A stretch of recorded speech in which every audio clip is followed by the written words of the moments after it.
ఇప్పుడు ఏరోస్పేస్ ఫోర్స్గా మారాలని అనుకుంటోంది.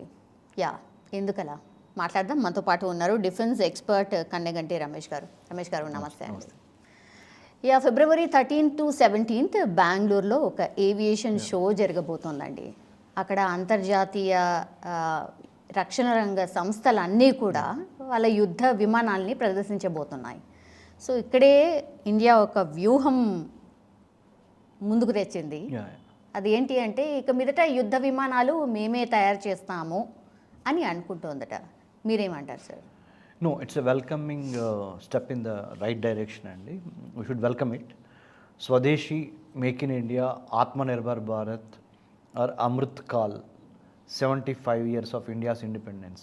ఈ బ్యాక్గ్రౌండ్లో I think it's a great statement to make, but the intent and the content of the thing should be in line with the statement. So చెప్పేదానికి చేసేదానికి మధ్య gap లేకుండా we have to walk the talk. ఏం చెప్తామో అది చేయగలగాలి, చెప్పింది చేయగలగాలి, చేసింది చెప్పగలగాలి. So I definitely welcome it. And then as you said some time back మీ ఇంట్రడక్షన్లో స్పేస్ వార్స్, అంతరిక్షంలో జరిగే యుద్ధాలకు కూడా ప్రిపేర్ అవ్వగలిగిన కెపాసిటీ భారతదేశానికి రావాలి. ముఖ్యంగా 1960s నుంచి ఇండియన్ స్పేస్ రీసెర్చ్ ఆర్గనైజేషను మనకి భూమి మీద అంటే ల్యాండ్ వార్ఫేర్ మీద మనకి పట్టుంది. నేవల్ వార్ఫేర్ అంటే సముద్రంలో జరిగే యుద్ధాల మీద మనకి పట్టుంది. ఆకాశంలో బిట్వీన్ 2 ఎయిర్ ఫోర్స్ అంటే ఏరోస్పేస్లో ఉంది. కానీ space warfare is completely a very costly warfare, space warfare. రేపు ఏరో ఎగ్జిబిషన్లో బెంగళూరులో జరగబోతున్న వాటిల్లో ముఖ్యంగా మనకి టేక్ అవే ఏంటంటే, మనకు వచ్చే లాభాలు మీరు అన్నట్టుగా ఇందాక మీ ఇంట్రడక్షన్లో ప్రపంచంలోని అత్యంత బలమైన దేశాలు, అంటే శక్తి కలిగిన దేశాలు వాళ్ళ టెక్నాలజీని డిస్ప్లే పెట్టబోతున్నాయి, ముఖ్యంగా air and space. If given this context madam Soumya garu, space warfare is a very niche and very dynamic in nature and very expensive in nature and scope. Space వార్ఫేర్ని తట్టుకోగలగటం అంటే అది అన్ని దేశాలకి సాధ్యమయ్యే పని కాదు. అంటే మన కంటి ముందర కనపడుతున్న శత్రువుని బోర్డర్ అవతల, దేశ సరిహద్దు అవతల ఉన్న శత్రువుని ఎదుర్కోవడానికే ఒక్కోసారి మనకు కష్టం అవుతుంది. అంటే between China, Pakistan, India China, India Nepal, India భూటాన్తో we never had any problem. మిగతా దేశాలు ఆఫ్ఘనిస్తాన్, పాకిస్తాన్, చైనా అనుకుందాం. వీటితోనే మనకి కంటికి కనపడే దేశాలతో అంటే భూమి మీద కొట్టుకోవటమే, భూమి మీద జరుగుతున్న యుద్ధానికే ఇంత కష్టపడుతున్నాం మనం. స్పేస్లో యుద్ధం అంటే అంతరిక్షంలో కొన్ని వేల కిలోమీటర్లు అవుటర్ స్పేస్లో అంటే ఎంత శాటిలైట్ టెక్నాలజీ కావాలి, ఎంత దానికి సంబంధించిన వేర్వితల్, అమ్యునేషన్స్, ఫెరాఫెన్రేలియా, it's a huge herculean task. కానీ తప్పదు, you have to live up to the expectations. జాతి 75 సంవత్సరాల స్వతంత్ర భారతావనిలో బ్రిటిష్ నుంచి మనం స్వతంత్రం పొందిన తర్వాత 1947 ఆగస్టు 15 నుంచి ఇప్పటికి అంచెలంచెలుగా మనం ఎదుగుతా మన ఓన్ స్పేస్ ప్రోగ్రామ్స్ని క్రియేట్ చేసుకొని ఈ స్థాయికి వచ్చాం. 1967లో 1967లో స్పేస్కి సంబంధించిన అడ్మినిస్ట్రేషన్ మీద, అంటే అంతరిక్షంలో పరిపాలన ఏ విధంగా ఉండాలి, అంతరిక్షంలో యొక్క గతి విధానం ఎలా ఉండాలి అనే దాని మీద స్పేస్ ట్రీటీ జరిగింది 1967లో.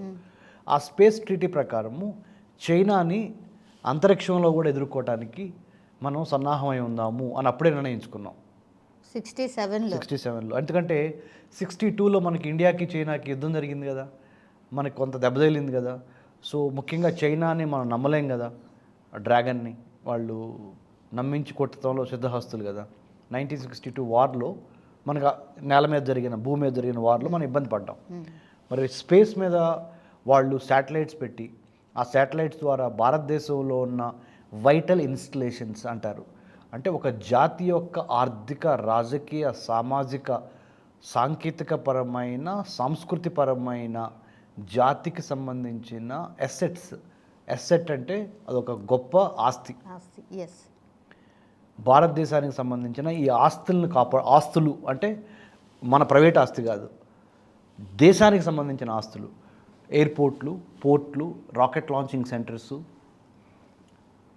Assembly, parliament, reserve bank of India, space installations మనం తయారు చేసేవి, DRDO, DLRL, railway tracks, airports, banking వ్యవస్థ, హెల్త్, ఇవన్నీ కీలకం కదా. వీటి మీద చైనీస్ శాటిలైట్స్ ఉపయోగించి స్పేస్ నుంచి మనల్ని ప్రతి అణువణువున పరిశీలించి మన యొక్క నాలెడ్జ్ని వాళ్ళు తీసుకుని దాన్ని ఇంటెలిజెన్స్గా మరల్చి దాంతోనే మనల్ని కొట్టే ఒక కార్యక్రమం ఉంది. దాన్ని అడ్డుకట్ట వేయడానికి 1967లోనే government of India has realised the importance of space treaty. దాని ప్రకారంగా యాంటీ శాటిలైట్ టెక్నాలజీ, శాటిలైట్స్ని కూడా మనం నిర్వీర్యం చేయాలి. Anti missile technology, anti satellite టెక్నాలజీని కూడా డెవలప్ చేసుకుంటున్నాం భారతదేశం. దాంట్లో భాగంగా రీసెంట్గా 2019, నేను 1967 గురించి చెప్పాను, ఇప్పుడు 2019 గురించి చెప్తున్నా, అంటే అబౌట్ 4 years బ్యాక్ వరకు department of space agency, department of DRDO ఎట్లాను, department of research and development ఎట్లాను, DRDO, department of space development and research కూడా పెట్టుకొని మనం జాగ్రత్తగా మనము వాటి మీద we're spending a lot of money. Department of space agency మీద we're doing a given our size and shape of the country and the economy, we're doing a phenomenally good job on protecting India in the outer space also. So ఈ ఏరో India రేపు జరగబోయే బెంగళూరులో కాంటెక్స్ట్లో ఇవన్నీ నేను మీకు ఎందుకు చెప్తున్నానంటే మన ప్రేక్షకులకి చాలా extremely important to take care of our vital installations or vital assets of the country India, not only on the coastal side and maritime side, but also on the land border side, but also in the outer space and outer space. So earth ఆర్బిట్లోకి nuclear arsenal అంటే అణ్వాయుధాలను ఉపయోగించి భారతదేశం మీద దెబ్బతినకుండా మనం పైనుంచి కూడా ప్రొటెక్ట్ చేసుకోవాలి.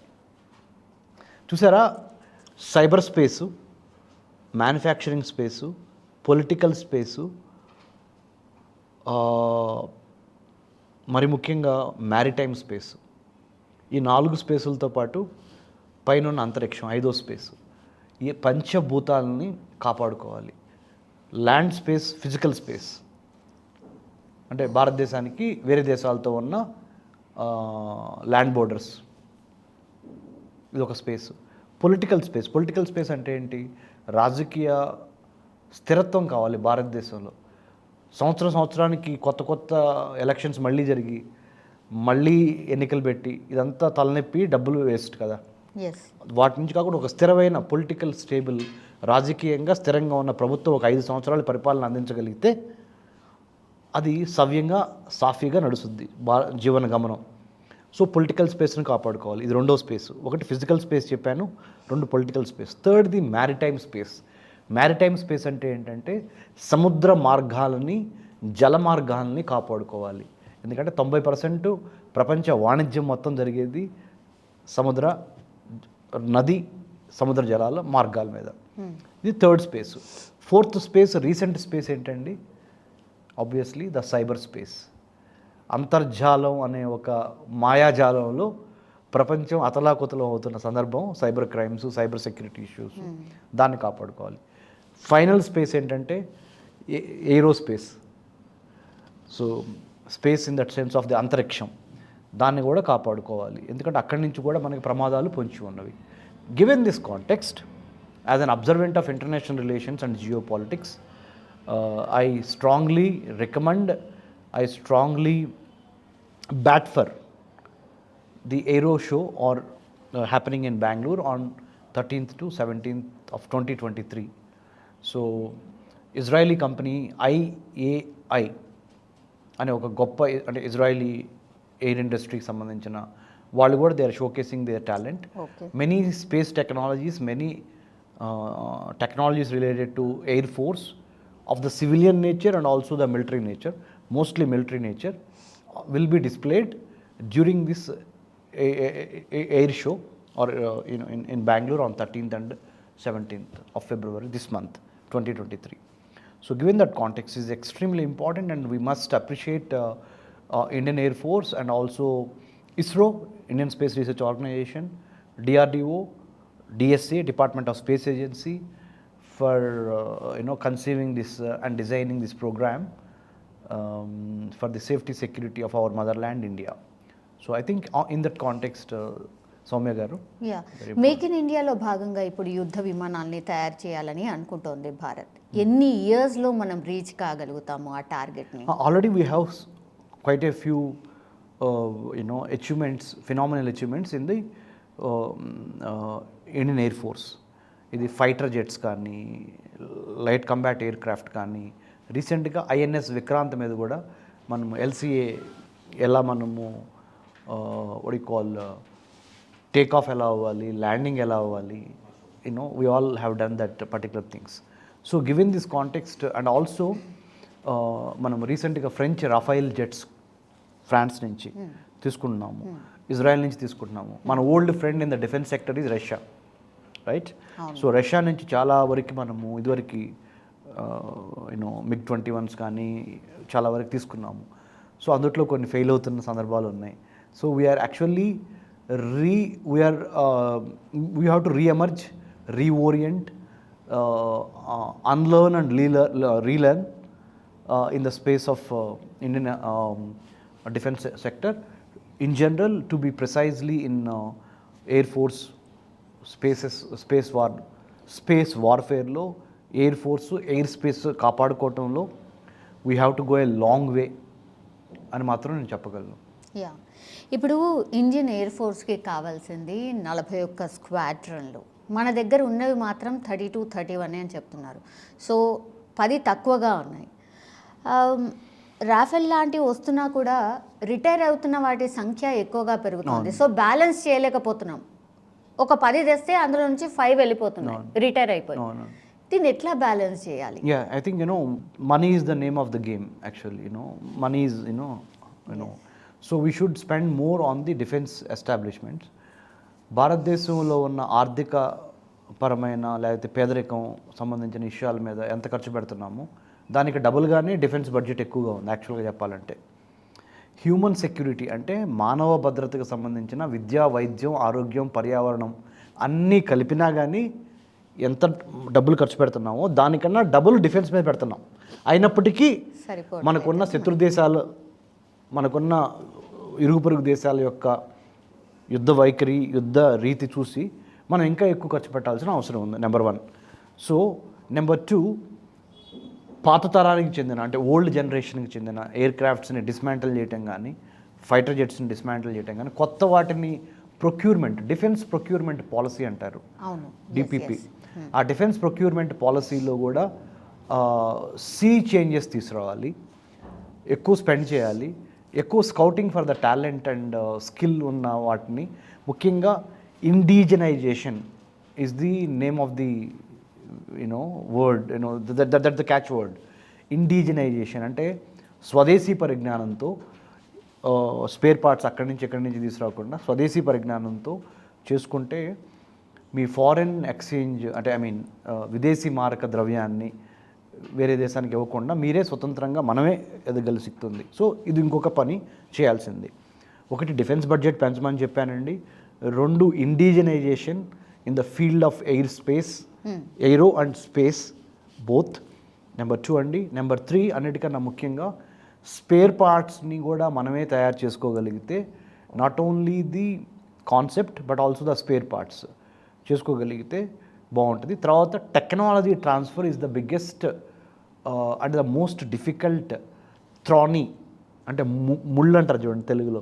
థ్రానీ ఎఫైర్స్ ఏంటంటే టెక్నాలజీ ట్రాన్స్ఫర్. అంటే ఏ దేశమైనా వేరే దేశానికి ఒక టెక్నాలజీ ఇచ్చేటప్పుడు చాలా కండిషన్స్ పెడుతుంది. అంటే conditional love, conditional business offers. So అన్కండిషనల్గా ఏమీ ఉండదు. ఆ కండిషన్స్లో అసలు కంటెంటే మిస్ అవుద్ది, right? You get it but you can't operate it. What is the heck? మీరు నాకు ఇచ్చారు టెక్నాలజీ, కానీ నేను ఆ టెక్నాలజీని వాడాలి అంటే మీరు 100 షరతులు పెట్టారు నాకు. So how does it, like in what way it's going to help me?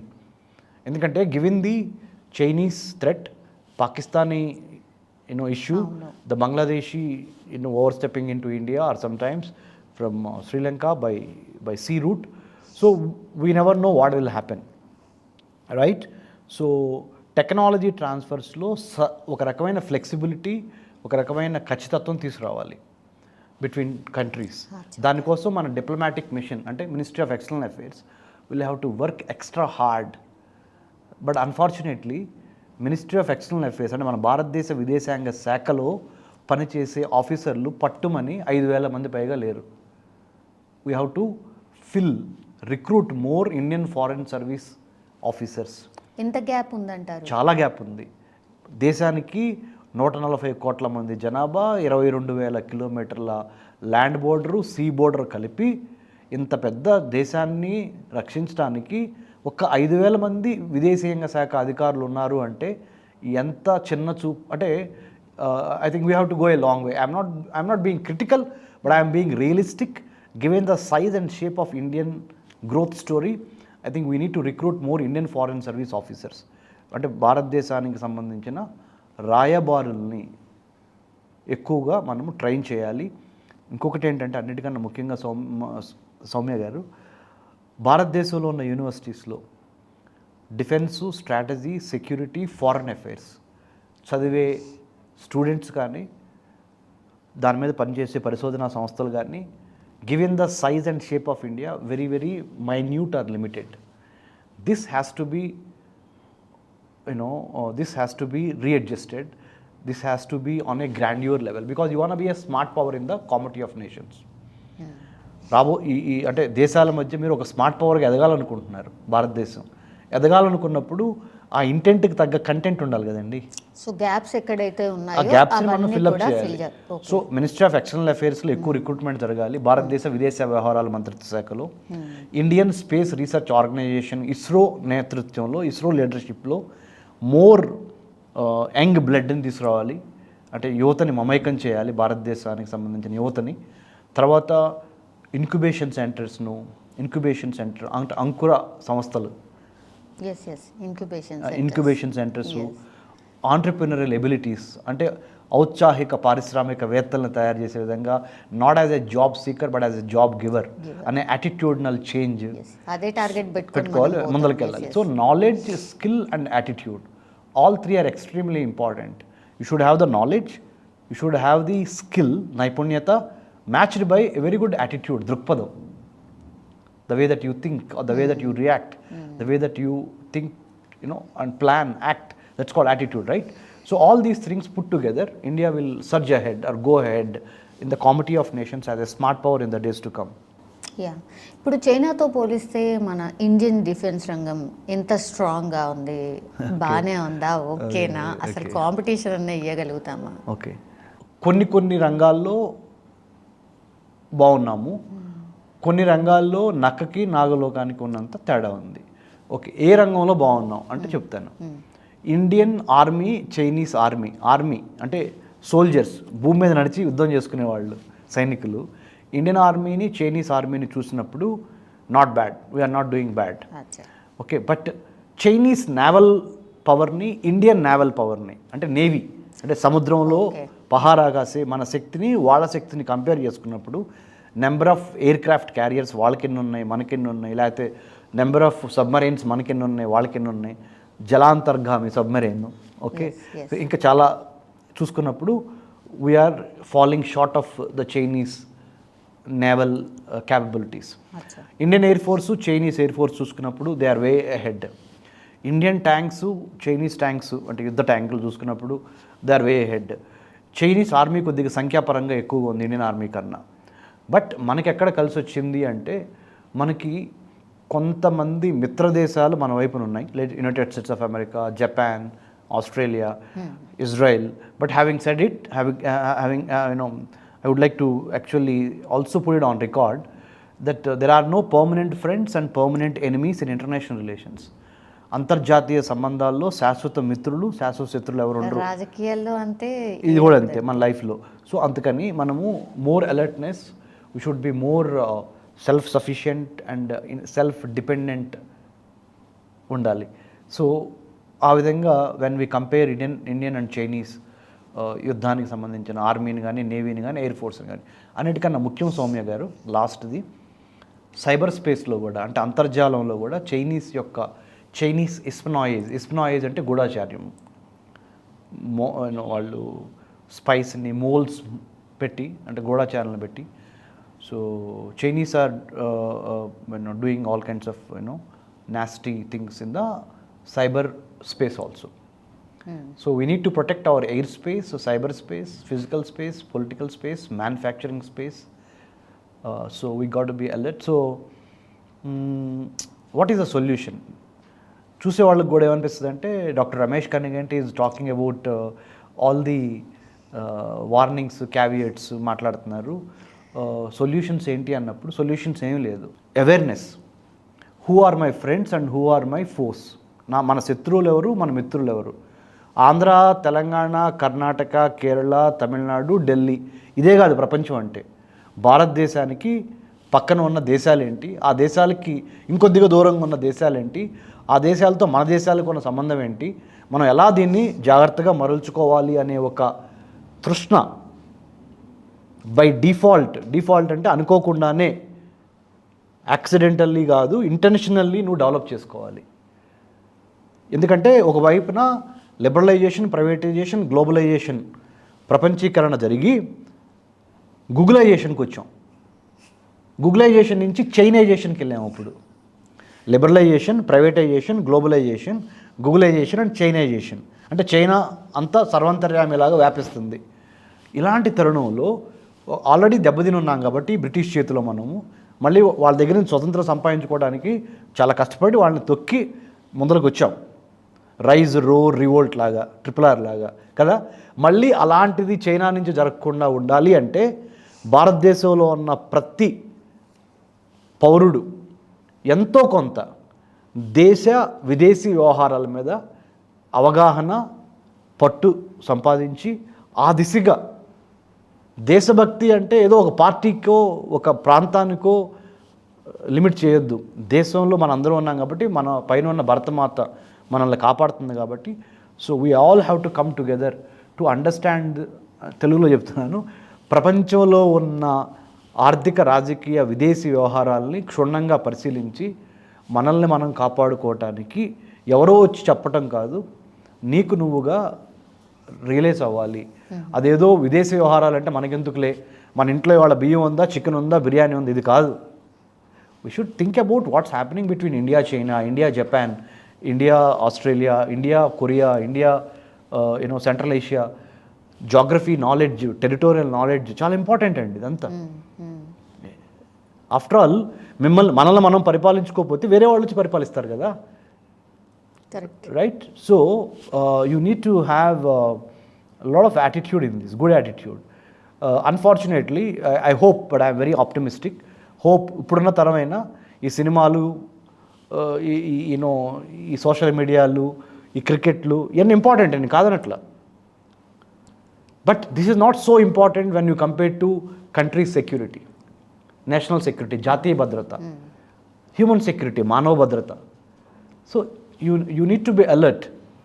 So please come out, all the Telugu speaking audience, Telugu మాట్లాడే తెలుగు వాళ్ళందరికీ, and also to the audience of the non Telugu viewers of the iDream, I sincerely request, యుద్ధానికి శాంతి సమయంలోనే prepare అవ్వాలి. సో ఇది శాంతి సమయం. We have to prepare for the war that's going to happen. It could be in the airspace or maritime space or manufacturing space or political space or cyber space. All these spacesలో ఎప్పుడైనా జరగవచ్చు. తగిలిన తర్వాత నిలబడతాం కన్నా మనం ముందరగా prepare అయి ఉంటాం. Plan, prepare, perspire and inspire so that country will be safe and you will be safe. My humble request to the film makers or celebrities of the filmdom, Telugu, Tollywood or Collywood or Bollywood, is that you also have to take the responsibility of educating people. Given your celebrityhood or celebrity status, you have to take the advantage of that and also inspire the people of the country that defense and security, foreign affairs are no longer an alien subjects. They belong to you and me ఎస్ అనే ఒక స్పృహని, అనే ఒక జాగృతని తీసుకురావాల్సిన అవసరం ఎంతైనా ఉందని ఎందుకంటే మేము ఇవన్నీ చదువుతూ ఉంటాం కదండి, మా పరిశోధన చేస్తూ ఉంటాం. సో ఇదేదో నేనేదో ఆఫ్ ద కఫ్ అంటారు, అంటే ఏదో చెప్పటం కాదు. Systematically approached, studied, examined, researched about other countries, then only I am able to make this assessment. ఎస్ So this is what I would like to say through iDream, that we got to think about కొత్త technologies వస్తున్నాయి madam Soumya గారు. Artificial intelligence, block chain, IoT, 5G, big data, chat GPT. దీనివల్ల చాలా నష్టాలు కూడా ఉన్నాయి. Students community కానీ వేరే కమ్యూనిటీ కానీ దీన్ని ఉపయోగిస్తే కాపీలు చేసుకోవచ్చు ఎగ్జామ్లో. మరి సొంత మేధస్సు ఎగిరిపోద్ది. దేవుడిచ్చిన న్యాచురల్ ఇంటెలిజెన్స్ వాడకుండా ఆర్టిఫిషియల్ ఇంటెలిజెన్స్ వాడి మనుషులకి మిషన్స్కి మధ్య ఆ మానవ సంబంధాలు అయిన అదంతా దెబ్బతింటుంది. ఇది ఆ సృజనాత్మకత కానీ, ఆ క్రియేటివ్ ఓన్ పవర్ కానీ, ఓన్ మెమరీ కానీ. So you got to be emerging technologies గురించి బాగా స్టడీ చేసి అందుట్లో ఎంతవరకు తీసుకోవాలో అంతవరకే తీసుకోవాలి. So you need to maintain that fine balance between what to take, what not to take.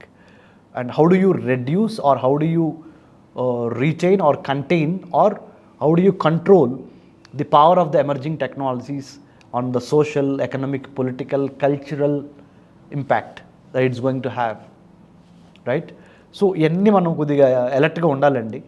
I'm not against watching commercial films, I'm not against that. What I'm trying to say is that దానికి ఎంత మీరు మీ లైఫ్లో importance ఇస్తున్నారు, దీనికి కూడా ఇవ్వాల్సిన అవసరం వచ్చింది.